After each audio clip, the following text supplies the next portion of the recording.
And joining me now is Republican presidential candidate Ted Cruz. Senator Cruz, thanks so much for joining us. Jake, always good to be with you. So you got an endorsement from Indiana Governor Mike Pence, and you just recently got an endorsement from the former governor of California, Pete Wilson. Will this be enough to help propel you to a position where Donald Trump does not get that magic number of delegates and you force a contested convention? Well, it's been a very good week for us. We're seeing Republicans continuing to unite behind our campaign. Obviously, in Indiana, Governor Pence is incredibly well respected, and having his support, I think, is very, very meaningful as voters head into Election Day on Tuesday. Here in California, having Governor Pete Wilson's support is a big, big deal. He is someone who's earned a lot of respect in this state, and it's very meaningful. California is likely to decide this entire battle. And then, of course, earlier this week, announcing my vice presidential nominee of Carly Fiorina. The energy and excitement we've seen from that has been incredible. And our focus, really, we've got to unite the party. If we are divided, we lose. And so we're working to bring the party together. And I think this week was a big manifestation of that. Senator, as you know, there are those who look at you bringing on Carly Fiorina as your running mate and say that this is a desperation move.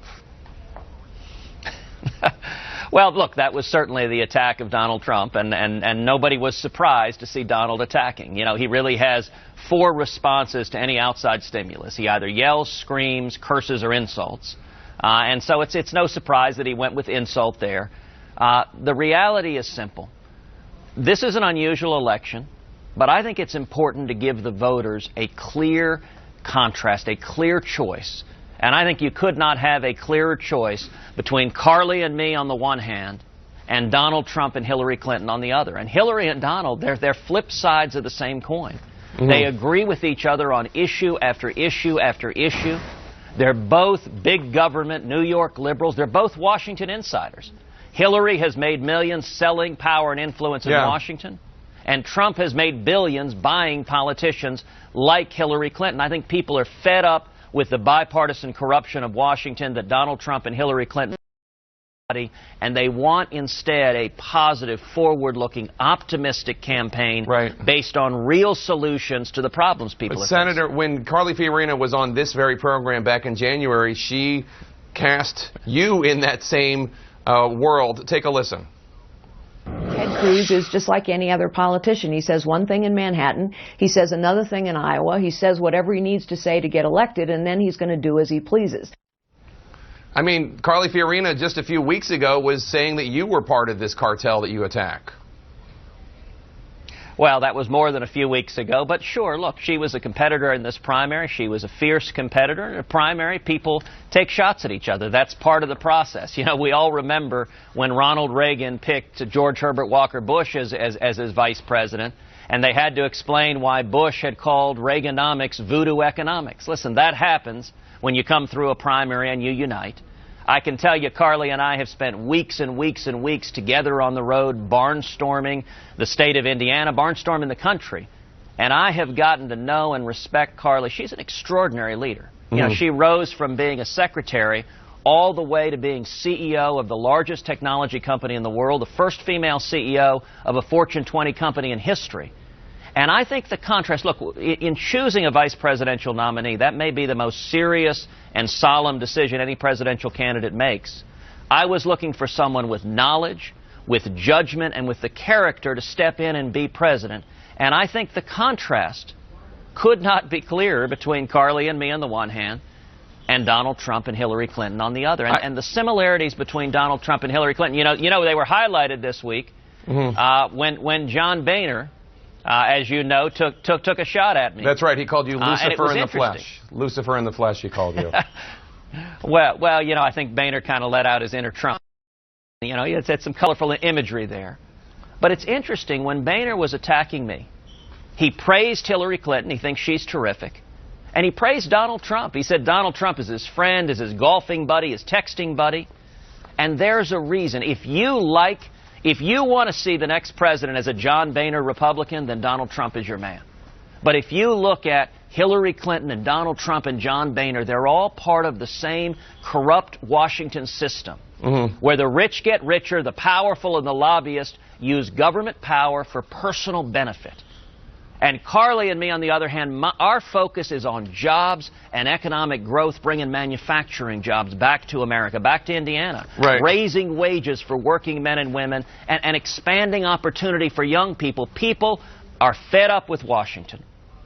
And Donald Trump and Hillary Clinton embody the corrupt Washington system. One of the other focuses you've had, Senator, is you've been hammering Donald Trump for saying that Caitlyn Jenner and other transgender Americans are free to use whichever restroom they think is most appropriate at Trump Tower. This past week, Caitlyn Jenner actually went to Trump Tower and made a video taking Trump up on his offer. Take a look. Oh, my God. Trump International Hotel. I love this. Okay, last week, Donald Trump said I could take a pee anywhere in a Trump facility, so I am going to go take a pee in the ladies' room.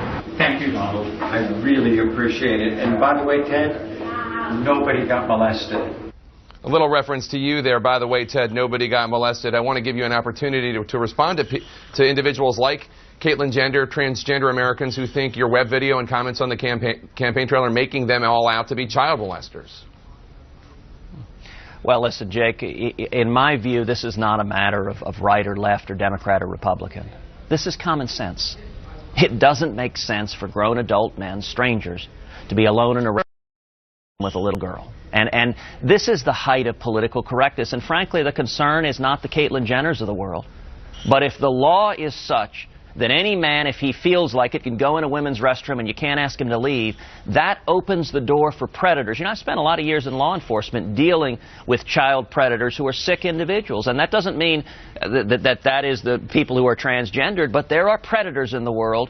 And just saying that if you're a man, you can go in the girls' restroom if you feel like it, opens the door for criminals. But I don't think that's what the law is. The law is about not just like if you or I want to go to it, but you or I don't identify as female. You and I aren't transgender. The law wouldn't be about you and me going to a woman's room.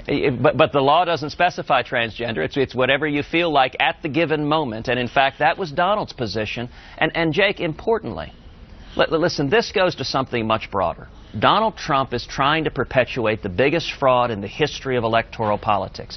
He's pretending to be an outsider when he's the ultimate Washington insider. And, you know, his whole shtick is that he tells it like it is. He speaks the truth. And yet he also told us he could be the most politically correct person on earth. This is the height of political correctness for Donald Trump to say, yes, let grown men in the bathroom with little girls. And by the way, his lobbyist campaign manager just a week ago told the top officials at the RNC, Donald is just playing a role. This is all fake. He's pretending. And people are tired of politicians lying to us. You know who I feel the worst for? I feel the worst for Donald's supporters who believe his role. But every day, if he gets closer to the nomination, he starts taking his mask off. And behind the Donald Trump mask is Hillary Clinton. Donald Trump is a liberal, big government Democrat. It is a terrifying image, but there's a reason Donald has given 7 contributions to Hillary. He gave contributions to Hillary's presidential campaign. Yeah. Donald and Hillary both support taxpayer funding for Planned Parenthood. They both supported Bill Clinton banning guns nationwide, many of the most popular guns in America. They both think we should be neutral between Israel and the Palestinians. Mm-hmm. They both have said they would keep in place this Iranian nuclear deal, which is an absolute catastrophe. They both are promising to raise taxes. You know, Donald Trump is campaigning on a 40% tax increase on every consumer, every taxpayer through a massive tariff.